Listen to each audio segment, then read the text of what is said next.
Magandang buhay mga kamanlalakbay. Ito si Brother Ivan Pangaliban at narito po tayo sa St. Francis of Assisi Parish. Dito po sa bayan ng Puling Camarines School. Tinatag po ito noong 1605 bilang isang Franciscan mission at itinatag nga po sa pamimintuho po ng ating pong patron na si St. Francis of Assisi. Nagkaroon po dito ng napakaganda pong regalo na galing pa po sa isang puno ng kalpe at yun po ay ang patron na pangalawa po dito sa simbahan na ito na si San Antonio de Padua na matatagpuan po natin dito sa simbahan. Nagkaroon din po sila ng napakaganda pong Marian devotion sa Nuestra Señora del Rondo Socorro na nakalakad din po dito sa simbahan na ito. Kaya po marami pong patron itong simbahan na ito na talagang pinamiminuan po ng mga tao dito.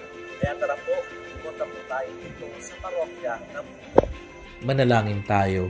O dakilang San Francisco, ay tinanghal ka namin at pinararangalan bilang taong pinakamalapit na nakatulad ng Panginoong Jesucristo. Sapagkat katulad ng anak ng Diyos, tinalikuran mo ang kayamanan at karangalan upang masundan siya at akuin ng buhay ng karukhaan at pagpapakasakit. Ipinagkaloob sa iyo ng Diyos ang malaking biyaya na mapagtagumpayan ang pagnanasa ng mga bagay ng daigdig upang ang mga bagay na makadiyos lamang ang iyong maisa puso. Katulad mo, magsumikap nawa kaming tumalima agad sa salita ng Diyos sa halip na manatili lang sa pag-iisip at salita.